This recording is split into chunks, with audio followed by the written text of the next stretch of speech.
The following program contains graphic images of violence and may not be suitable for all audiences. Viewer discretion is advised.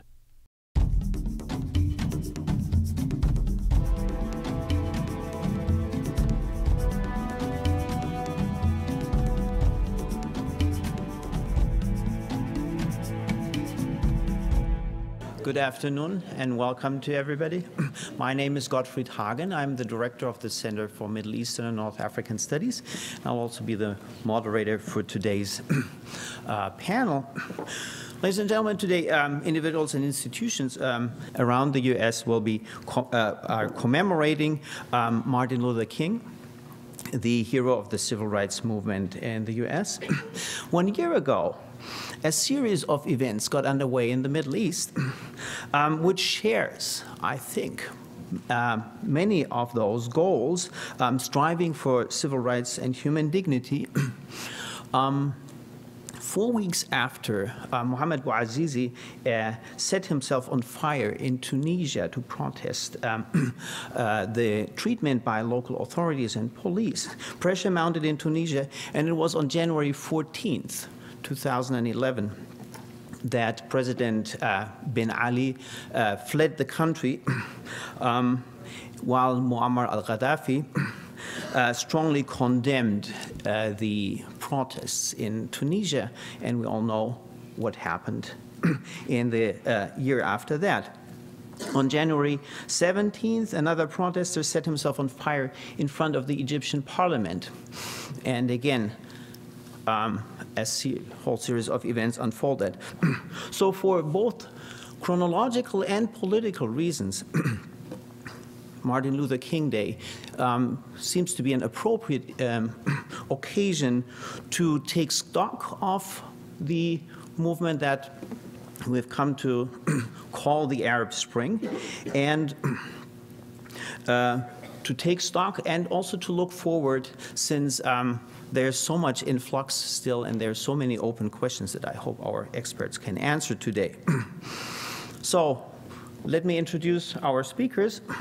At the far end, Mark Tessler is the Samuel Eldersveld Professor of Political Science here at the U of M. He's also our Vice Provost of International Affairs and an expert on public opinion who has worked all over North Africa, the Middle East, and also in Israel. Next is Sarai Aharoni, a Schusterman visiting Israeli lecturer with the Frankel Center of Judaic Studies, who has come to us from Bar Ilan University in Israel. Then Wijdan Alsayegh, a lecturer in the Near Eastern Studies Department, who's part of the Arabic flagship program there, and teaching on women's rights, women's writing, and activism. She has also been, I think she needs to be, she deserves special credit for that. She's been instrumental in bringing Yemeni Nobel laureate Tawakkul Karman here last fall. Then we have Mrs. Susanne Koelbl. She's a reporter for the German weekly Der Spiegel, and currently holding a Knight-Wallace fellowship here at in journalism here at the University of Michigan.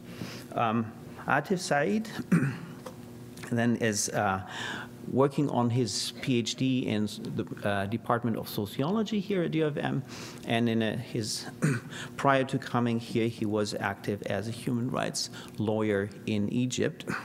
And then we have Professor Juan, Richard Mitchell, Professor of Near Eastern History, well known through many, many media appearances and through a blog that continues to be a prime resource for everybody who's following events in the region. So, without further ado, please join me in welcoming the panel, and I'll turn it over to Mark Tessler.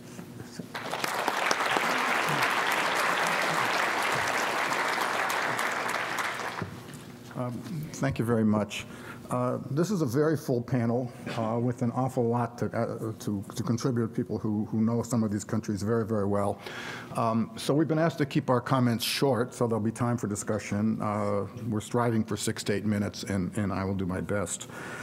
So what I want to do just at the introduction is just, it's really impossible to generalize. It's difficult to generalize about the region. So I'm going to raise 3 broad questions and suggest a couple of things about each one, some of which I think will be answered in much more detail by various members of the panel. The first is how should we, I'll say what the 3 questions are at the beginning, or the 3 topics. One is how should we think about the motivation or the drivers for the Arab Spring? Some people have said that, gee, this wasn't predicted. And my response to that is, you know, all you so-called experts, how come you didn't predict it? My usual response to that is we did predict it. We predicted it every year for 20 years. And finally, it happened. So how should we think about what the drivers are? Second, where does Islam come into the picture? Both in general and especially given that in Tunisia and Egypt, the Islamic parties or the Islamist parties have done very well. They've carried the day in both cases. So how should we think about that? And the third, which I don't have much to say about, but I want to at least raise it because I think it is, in a way, the question going forward, is how should we think about what comes next? What are the uncertainties and the unresolved questions that we'll be watching? And maybe some of our panelists will have some answers. With respect to the question of drivers and motivation, the term that you hear very, very frequently, that I think if one understands it, or at least if my understanding of it is correct, is a good way to think about this, is the term dignity. And sometimes when Americans hear this, they think, well, that means that people are kind of thin-skinned and they, you know, they take insults too personally. That's not what it means at all. It's not a psychological term. It's not that people have some sort of a crisis of identity. It's that, and it's a generalization, but I think it's a good generalization, and I heard this very frequently when I was in Egypt this summer, that people want to be respected by their leaders, by their government, as human beings who deserve to be cared about, who deserve to have the resources of the state put at their disposal. And they find in many cases, of course this is a generalization, but they find in many cases that they're not respected, that leaders are primarily interested in enriching themselves and ensuring their own continuation in power, and that there's a lack of respect for ordinary people and their lives. And it's in that sense that I think dignity captures something very, very important, that people want leaders who take them seriously and believe that they are entitled to a decent living. And although this is a generalization, very often people find that there is money in their society, maybe in some cases not enough to totally alleviate poverty, but what is available is being used to enrich a small group of people. And you can see in Egypt, for example, people in the garbage dumps making a living. And if you go to the other side of the Nile, you can see limousines lined up in front of luxury hotels for $100,000 weddings. Something is wrong with this picture. The people are not being respected by their leaders. So that's, I think, what the closest thing we have to a generalization, and it's captured by the term dignity. The question of Islam. This is a subject that I've been looking at in my public opinion polls, and I want to say that we have recent data from Tunisia and Morocco. I co-direct with a series of partners, most of whom are Arab. One is an Arab American, something called the Arab Barometer, and we've been doing public opinion surveys, large, representative, probability-based national samples. And although the attitudes go up and down and they change, we have a pretty good idea of what people think about the issues of the day. And there is some support for what we might loosely call political Islam. It's a term that probably requires some time for definition that I'm not going to follow up right now. But the idea that Islam should play an important role in political life. But this is not the majority, this is not the view of the majority of citizens. Most people want democracy. And most people, even though they're religious and their religion is important to them, believe, that's not everybody, there's a sizable minority that thinks differently than the main point that I'm giving you, but by significant margins, the majority thinks that religion is important, but it's a private matter and it ought to be left apart from political life. So I think we want to be a little bit careful about sort of assuming, as maybe nobody in this room does, but Americans often do, that somehow Islam is driving everything. People are not looking for a system, by and large, that brings with it some sort of Islamic law, and that there's high support for pluralism and tolerance and those kinds of things. That raises the question that, well, then why have the Islamic parties been doing so well? And they have a core constituency who doesn't agree with the point of view that I've just articulated, and of course they get support from them. But by and large, and again, this is a generalization, and our people who know Egypt or maybe Tunisia can see if they agree with this analysis, but I would say, and I think the evidence would support, that people are voting for these parties not because they're endorsing an Islamic agenda, but because these parties are believed to be, and presumably are, credible. They've cut their teeth in opposition to the regimes that deny dignity to people, that people feel deny them dignity, and that they're well organized, they're long-standing, they're more effective in bringing their people to the polls. In general, they're known in the neighborhoods. And so there are a lot of very practical and tactical and everyday reasons why people vote for these parties and why they've done as well as they can.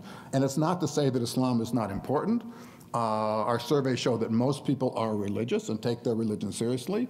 But in terms of why these parties have done so well and what ordinary people want as an alternative to the regimes, the old regimes, it's not about some sort of Islamism. If we had time, maybe we could explore that in more detail. Probably already my 6 minutes are already gone. It's amazing how quickly they go when you're talking. But in terms of what comes next, I think from my point of view, I'm looking forward to being informed about this and maybe, if necessary, corrected. But I would say right now we really don't know. There's just an awful lot of uncertainty. What are the Islamist parties going? What is the Juan and the Noor going to bring us in Egypt? Is the military going to step aside? What's going to happen in Syria? What about Libya? What's going on there? Are we done with disturbances and protests in Bahrain, or are they going to continue? In addition to all these questions that are on the agenda, but not yet resolved with respect to internal dynamics, we need to think about what the changing shape of the regional character might be. And I don't have time to talk about a lot of these things, but there are a lot of unresolved questions. There are Hamas, for example, in Gaza, is traditionally allied with Syria, is finding it difficulty to maintain its support for to maintain its association with the Assad regime. Friends of mine, Palestinian friends who work there, say that there's a lot of grassroots anger at Syria because of what it's doing, and as a result, there's pressure on the leadership of Hamas to redirect some of its external relationships. At the same time, Egypt, which had been a very strong supporter of Fatah and the Palestinian Authority, is changing, or at least exploring the possibility of changing its point of view. So we may see a very different configuration there. Probably most of you are aware of what's going on in Iraq, at least in a general sense. Is Iraq going to be an ally of the United States? Is it going to be closer to Iran? What are the implications for Lebanon if things change in Syria, where so much support for Hezbollah has come from Syria and through Syria from Iran? So there's a lot of important questions, and they have to do both with the uncertainty of the domestic agenda or the domestic fallout in a lot of countries, but there's also the prospect, and I would say even the likelihood, although what it's going to translate into we don't yet know, that the regional alignments and the international relationships, or the international relationships in the region are going to look very different as well. So the Arab Spring has really shaken up the apple cart, and maybe in a few places, we don't know, maybe the military is going to retain its control in Egypt, and maybe when things settle down, Egypt won't look so different after all. kind of think that's unlikely, but it is a scenario that's being talked about. But in the larger sense, we're looking at a Middle East that is probably going to look pretty different in the years ahead than it has looked pretty consistently for the last couple of decades. So those are some topics for reflection. Thanks.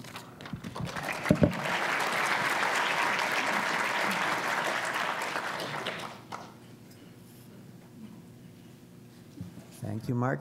So the next speaker is Wijdan Alsayegh. How do we get the presentation up on the screen? Okay.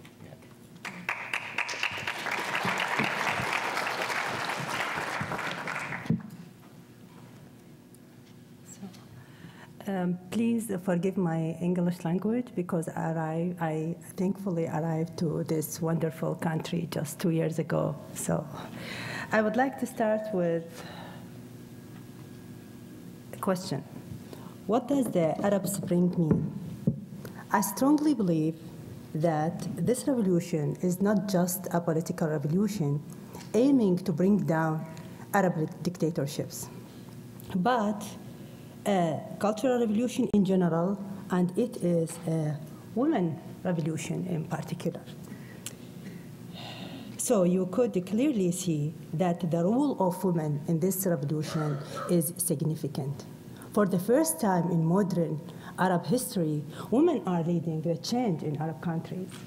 To brief demonstrate why I consider this revolution a cultural and social revolution, here are 4 brief reasons. The social structure.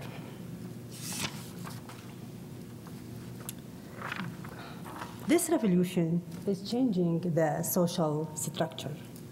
Women of the Arab Spring have the power to change Arab women stereotypes and to build a new social system, replacing the patriarchal system with its many social taboos. They refuse to listen to those who would say, you should not or you could not follow your dreams. They became leaders, decision makers. They are supported by their families, fathers, brothers, husbands. And also, male revolutionaries are proud of having women present in this revolution. For example, they named Tawakkul Karman in Yemen, they named her the Queen of Sheba. They named Ayat al-Qurmuzi in Bahrain the symbol of Bahraini resistance. Normally, it is very painful for any Arab woman to acknowledge that she was raped according to Arab culture, that she was raped or tortured, or her virginity was checked by men.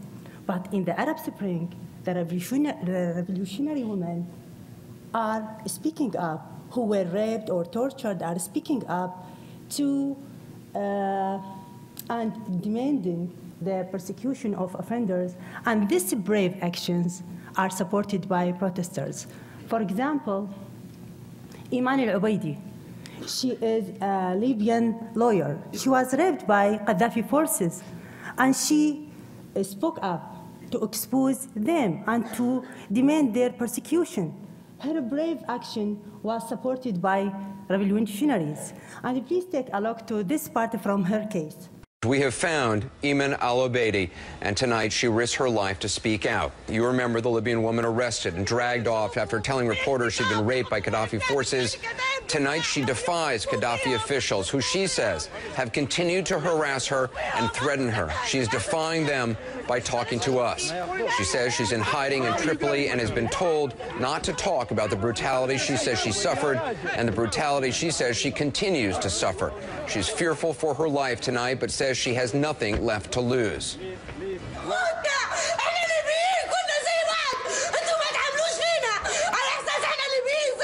This, of course, is how the world first came to know her after she snuck into a Tripoli hotel full of journalists a little bit more than a week ago, screaming she'd been raped by Gaddafi's forces, gang raped by 15 men, bound and tormented, held captive.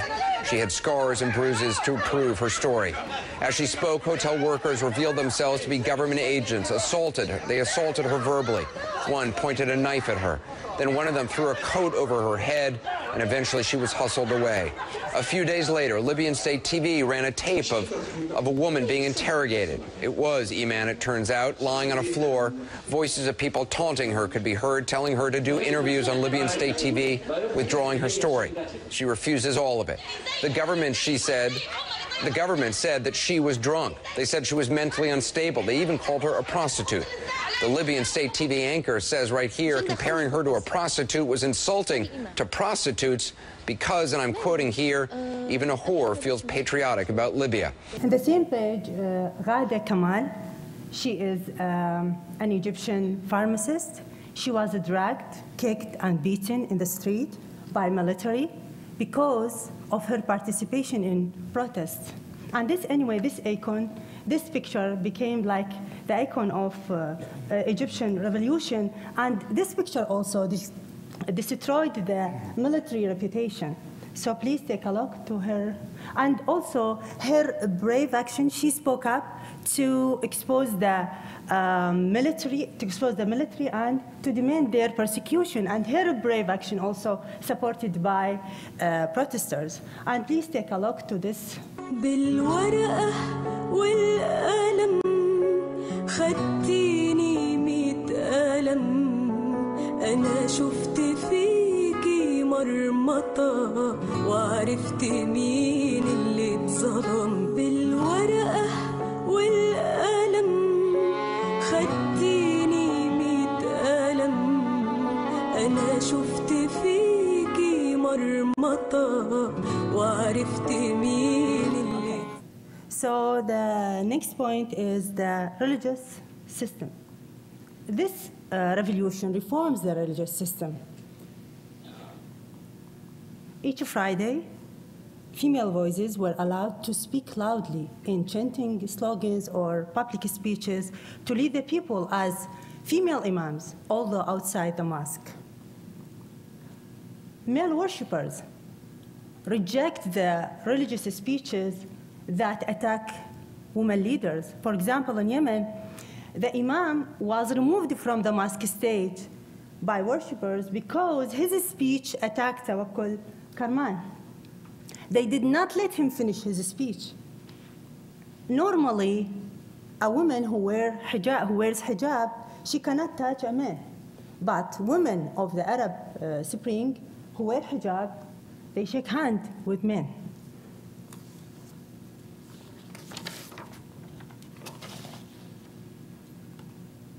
The literary field. This revolution caused significant change in literary field. For example, Nawal Saadawi, she's a writer, and she was blacklisted by the government and by the establishment. Yeah. Okay. Because her writings spoke up against the political and social taboos.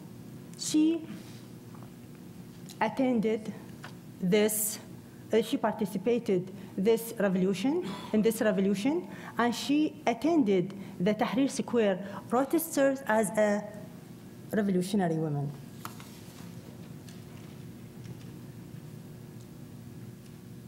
Stereotype, Arab stereotype. This revolution shows the world that the Arab people hold flowers instead of guns, use peace instead of violence. And one of these revolutions started on Valentine's Day.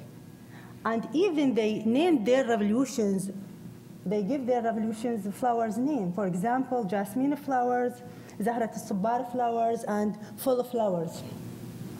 My final word is, in the Arab Spring, the gentleness of flowers and love beats the sharpness of swords and blood. And thank you so much.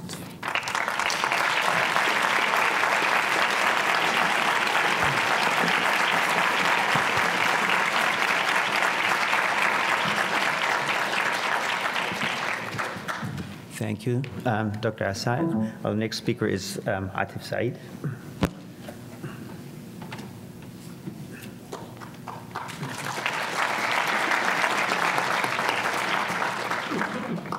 Sorry, is this one?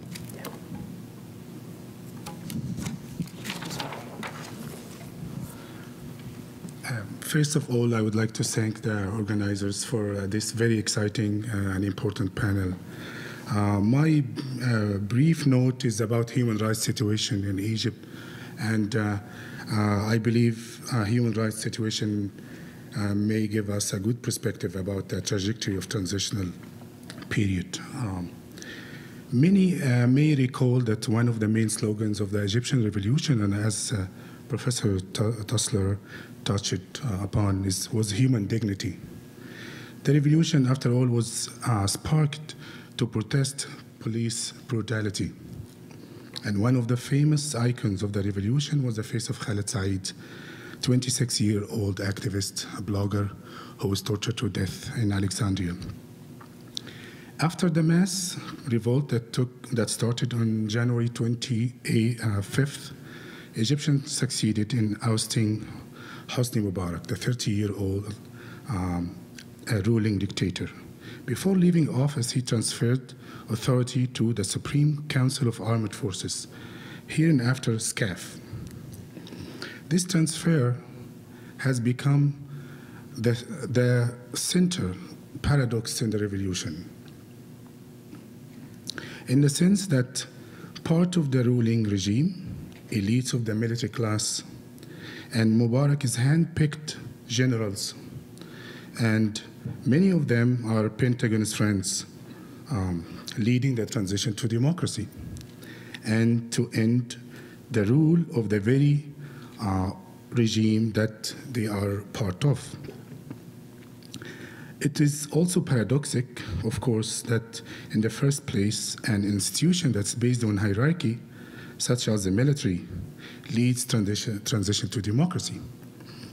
So from February to mid-March, Egypt experienced a very awkward problem, constitutionally speaking, which was, that's the question, on what basis SCAF is ruling or administering the transition? Through a mandate of power transferred to them from Mubarak, or through a mandate from the people of the revolution, or simply by physical force. At that point, SCAF had no clear source of legitimacy. On March 19th, Egyptians voted for an interim constitution, stipulating that SCAF will transfer power back, and that's what they vowed to, a civilian government, a parliament, and then a democratically elected president. And this should be only in a 6-month period. According to the interim constitution, the permanent constitution should be written and approved by the people under elected government. The interim constitution gave some constitutional legitimacy to SCAF, but this legitimacy is bound by the stipulations of this interim constitution itself. SCAF violated the plan in the interim constitution so far, because we obviously exceeded the 6-month period. And not only it proposed a special status to the military, Egyptian military, in the future constitution, but also proposes that the new constitution would be written while SCAF is still in power. The core issue with this special status is proposing that all laws related to military in the future should be approved by military leaders. And the military budget would be a secret budget without supervision from an elected bodies. SCAF also proposed that it should approve the permanent constitution.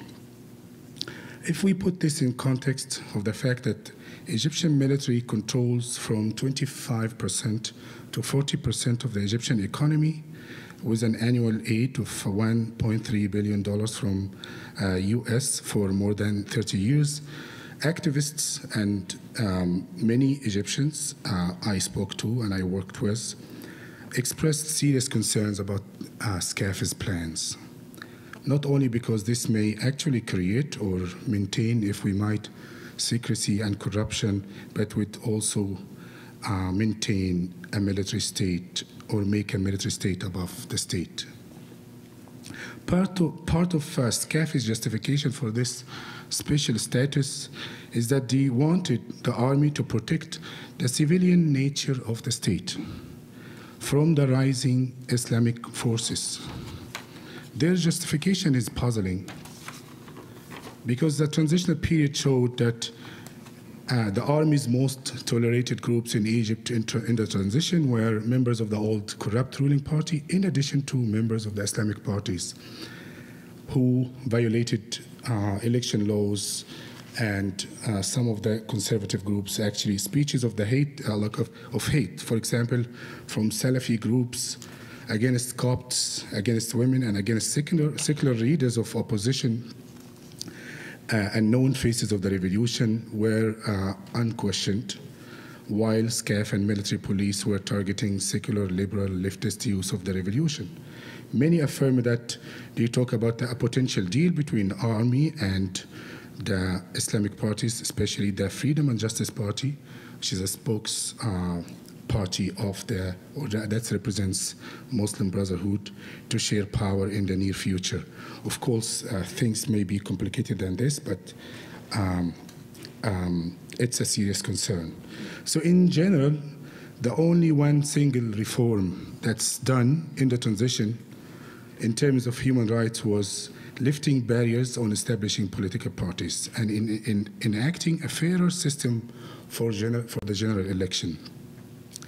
But despite this important development, many protesters and activists have been expressing concerns about the potential for establishing genuine democracy in Egypt, not only because the outcome of the election seemingly doesn't carry the change most youth, secular, liberal, and leftist forces hoped for, but actually due to the serious crackdowns on human rights throughout the transitional periods. And I'll give here very brief examples. For example, SCAF using propaganda machines against secular groups, against human rights groups, cracking on them, extending emergency law, and the two main issues were, for example, insisting on the two main violations of the interim constitution were violating the timeline that's proposed under the constitution, and the second is extending emergency status that was should have been ended on September according to this constitution. So here, this is a brief general picture on how strategies are used in human rights that reflect the situation. The first was a selective use of the old repressive legal structure to target activists and combine public pressures to bring in justice members from the old regime. So this is the dual combination of civil and military rule. And under SCAF, in the last 11 months, there were about 15,000 civilians were tried before military courts, and that exceeds the number of under Mubarak that was only 1,200 in 30 years. That's one example. Another example is the cracking down on human rights groups. A third is violently attacking peaceful rallies that ended up with killing and injuries, lots of injuries. In one incident is Coptic March on October and with their Muslim supporters, and another one is a sit-in before the Egyptian cabinet, and a third was a crackdown on Tahrir on November. So many activists I talked to say that SCAF wouldn't have carried this without a regional and international support. They name, for example, a flood of flowing money from Saudi Arabia and Qatar to support the conservative groups in Egypt. And also they speak about military aid to SCAF. For example, the Department of Justice in Egypt had evidence about Qatari government to give 181 million Egyptian pounds, which is an equivalent of $30 million to only one single Salafi NGO.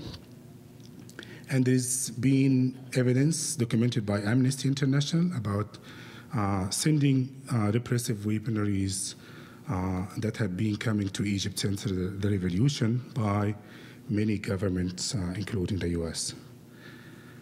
Okay, and so in general, I would argue against the false dichotomy. I feel that some blame entirely the gigantic security militarized state for the crackdown, and others are blaming the support from the West, and I would argue against this false dichotomy about blaming everything on the inside or the outside.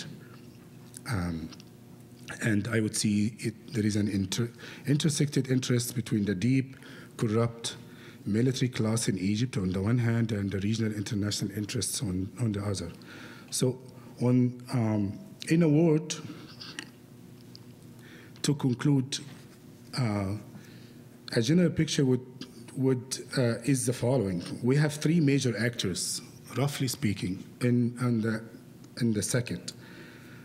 And three main visions about what was the revolution all about. SCAF, the revolution meant for them only getting rid of Mubarak's succession plan and his son, and keep the repression and the corruption machine on.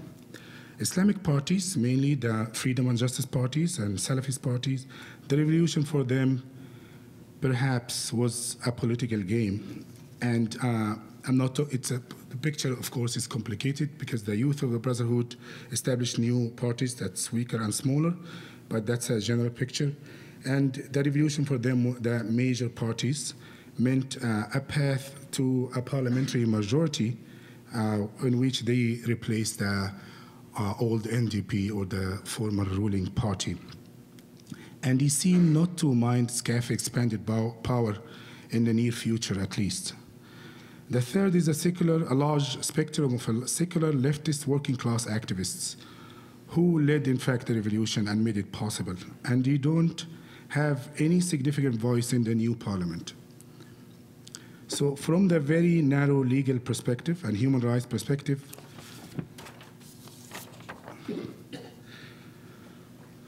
the revolution does not seem to be succeeding so far or have a successful conclusion. It's neither success nor a failure.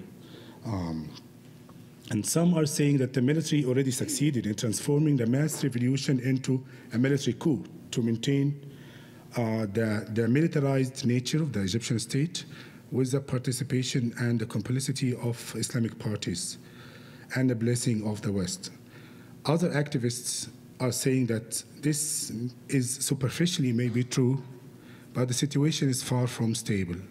Such stability only will come when ruling elites, especially the military, are willing to dismantle repressive security apparatus and undo some of the repressive, or if not all the repressive legal structure to meet the aspirations of the Egyptians. Also, some see the new parliament as not a true representation of the revolution or the society. So minimum stability in the near future will come only with serious reform to establish a rule of law, state of rule of law, and respect of human rights. And a better stability will come with economic and social justice. That was also another slogan in the revolutions. Both were significant demands of the revolutions. Both haven't been met so far. Thank you.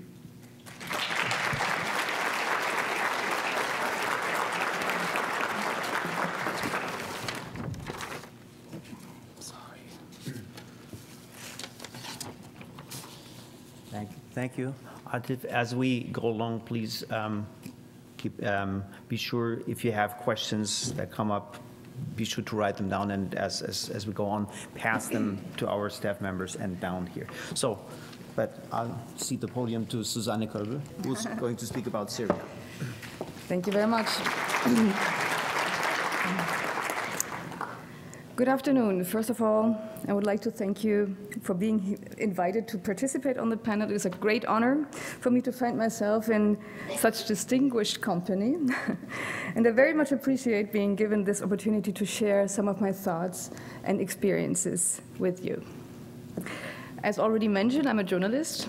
For the past 10 years, I've worked mainly as a foreign correspondent in Afghanistan and in various trouble spots in the Middle East. So rather than dealing with the subject in more abstract terms, I would like to talk about what is going on now in Syria, which I believe provides a good illustration of the way dictatorships work in that part of the world. More specifically, I would like to give you my reading of how Syrian President Bashar al-Assad got stuck where he is. That is why he is simply not able to make the reforms that clearly are needed, why it is now simply impossible for him to change direction, why, from his point of view, he has no other option but to fight it out to the bitter end. I had the opportunity to meet al-Assad personally 2 times. And over the years, I've also talked with a number of his friends and relatives, with people from the Syrian intelligence services and his generals. I've also spoken with some of, or many of the opponents of the regime. This picture, for instance, was taken in 2005. That means some 6 years ago, before the outbreak of what we now call the Arab Spring. It was taken at a meeting of a debating society in West Damascus, during what was called at that time the Damascus Spring. The people you see were prominent intellectuals who belonged to the opposition. Most of them were imprisoned not too long after this meeting. The Damascus Spring was a time of hope and awakening, but it lasted only for a very short time.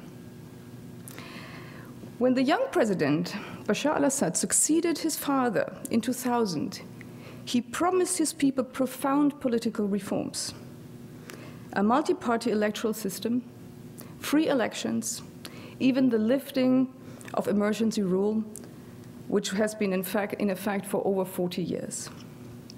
The promise Bashar made, the hope he held out of that the country would be taken in an entirely new direction, very soon were proved to be, if not outright lies, certainly illusions.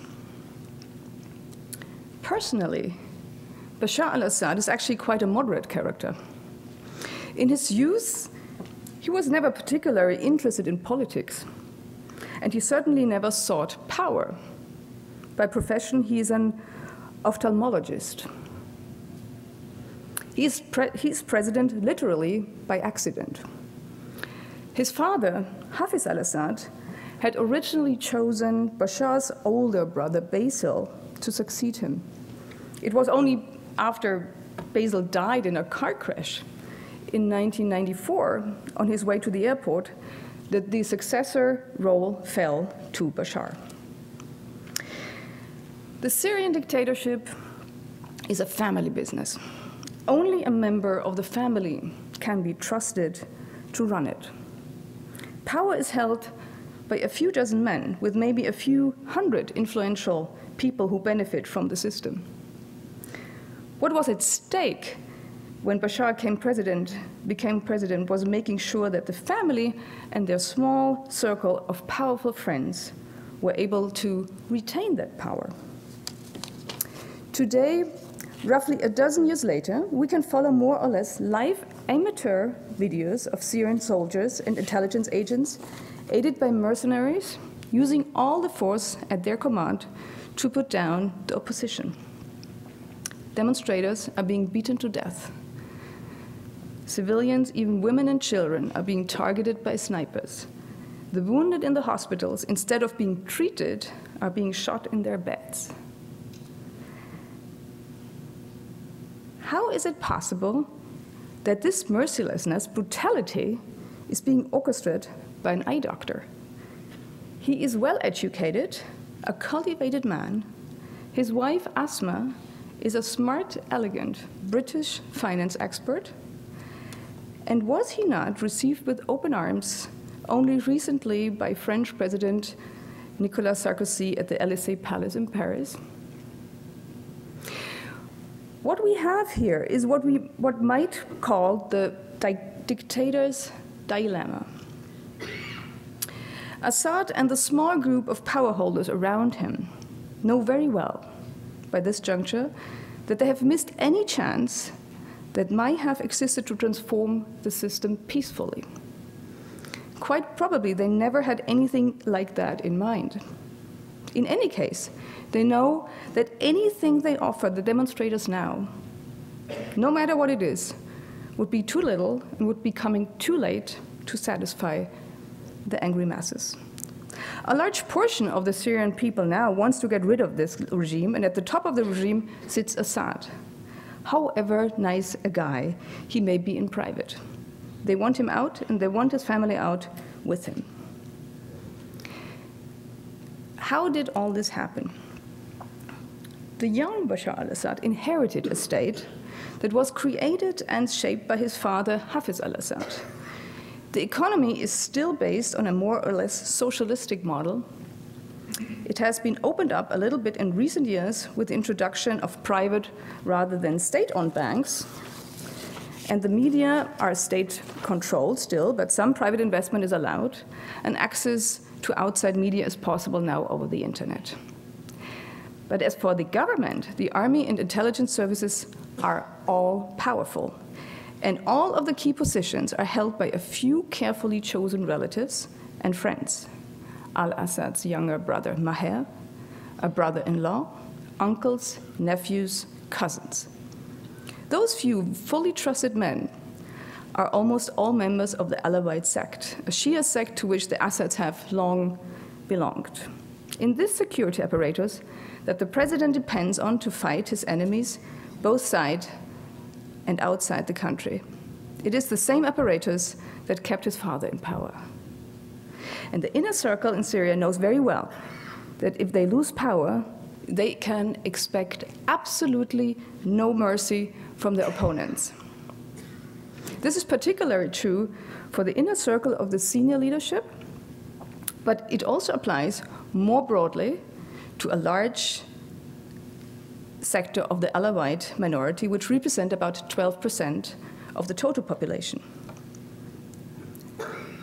This means that this fight is no longer about whether or not power-sharing agreement can be reached. It is a fight to the death.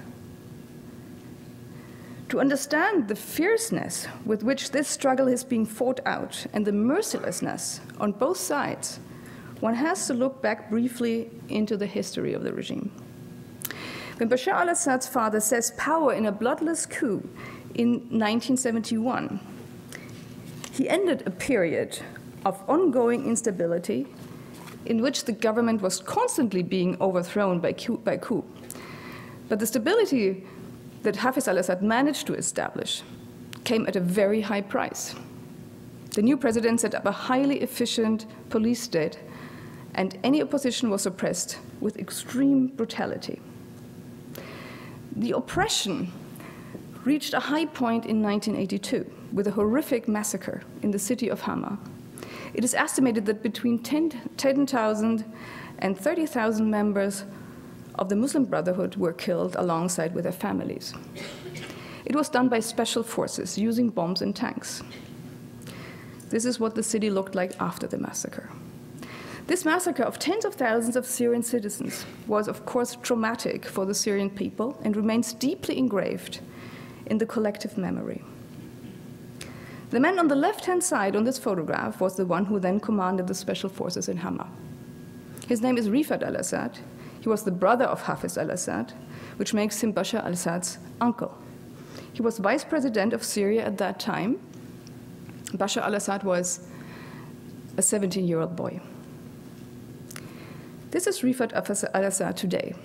He has never acknowledged any responsibility for the massacre, and he has never been taken to justice for his part in it, of which there is not the slightest doubt.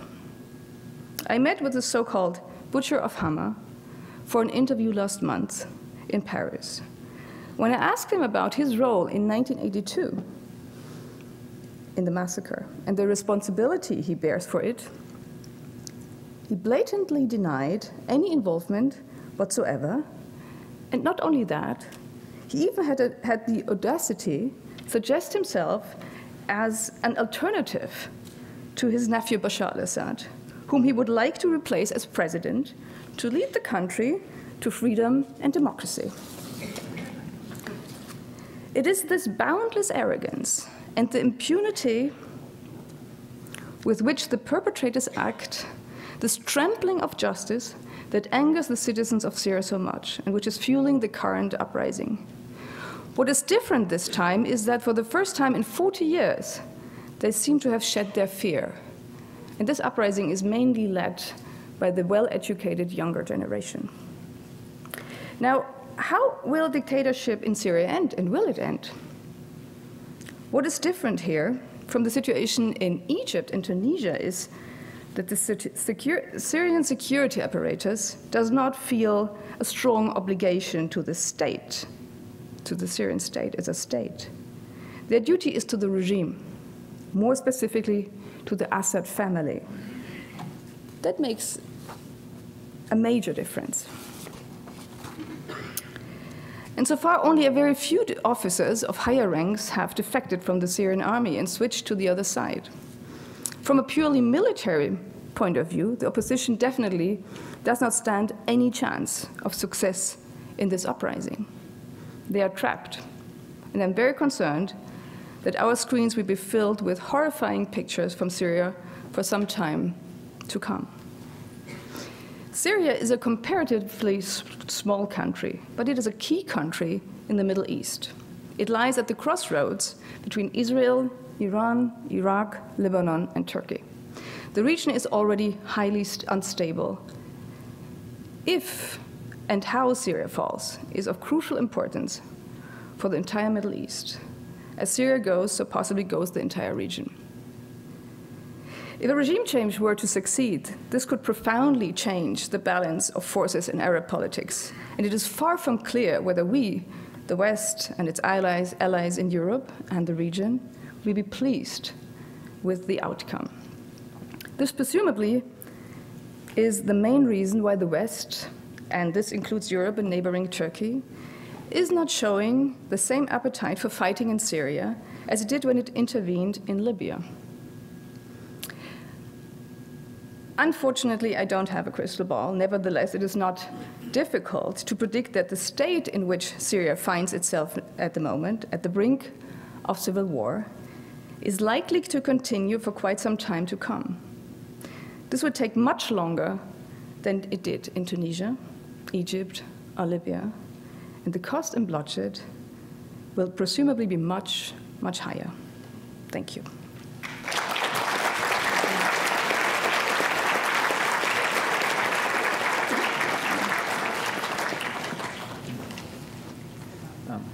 Thank you, Susanne. And we'll continue with Sarai, who's going to speak on the situation of Israel in this hall.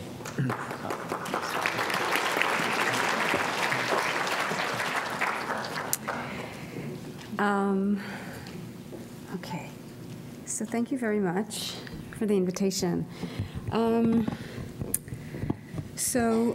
For those of you who are following Israeli politics, domestic Israeli politics, it will not be surprising to know that the last year has been very, very significant in terms of domestic Israeli politics.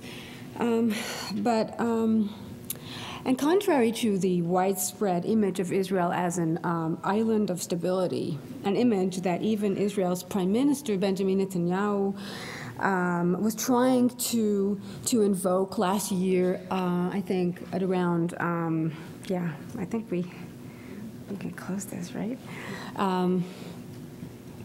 To invoke last year, last winter, regional developments have actually influenced almost every level of Israeli society.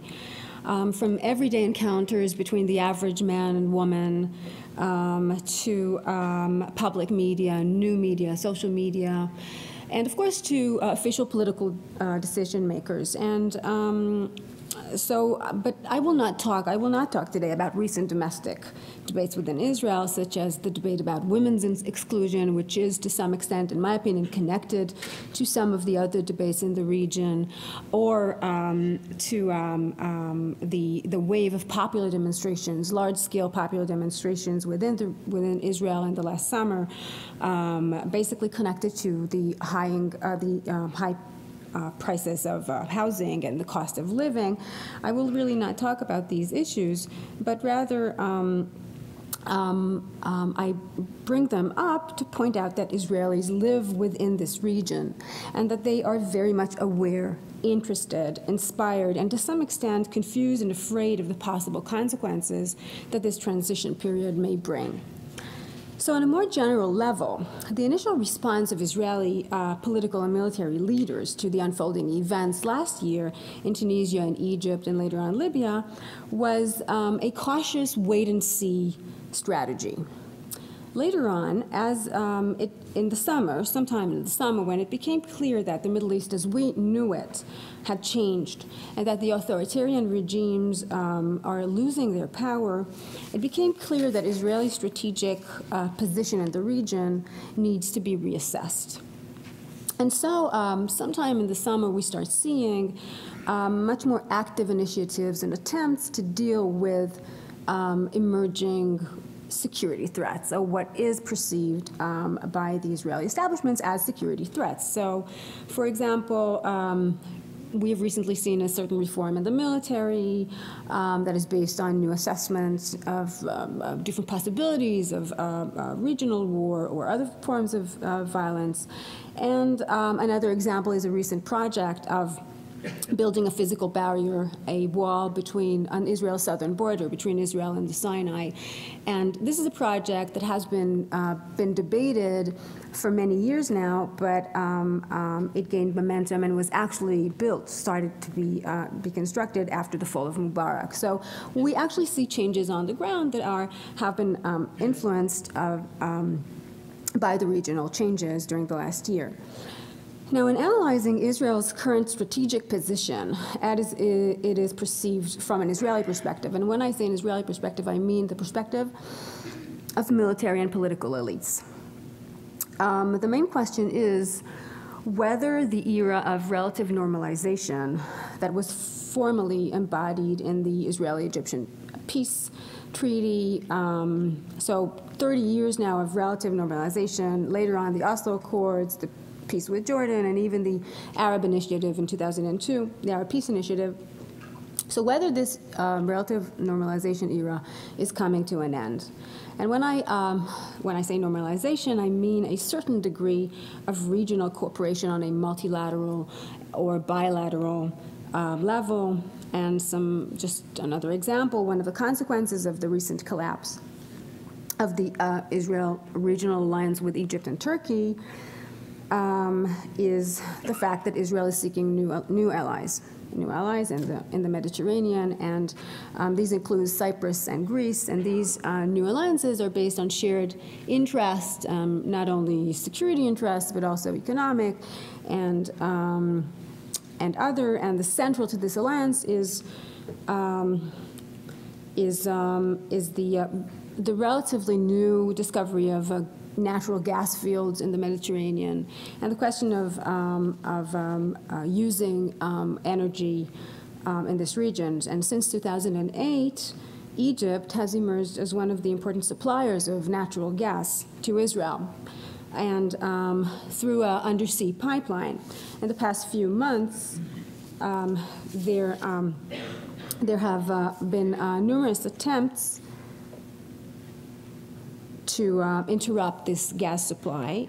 And according to Israelis, the Israeli authorities, it is unlikely that popular opposition within Egypt will keep supporting exporting gas to Israel. So Israel must develop its domestic gas sources. So we're seeing like these real concrete issues that are now coming on the table. Now, to go even further, the strategic assessments that are published by Israeli officials tend to be very grim. It is widely believed that Yemen and Syria will follow a similar transition to that which we have seen in Tunisia. So in Israel, the main assumption is that Bashar al-Assad will eventually have to leave in some way or another. Netanyahu's prediction, which he keeps saying, but not only him, also the military, is that the Arab Spring will inevitably cause the rise of militant Islamic regimes. And at the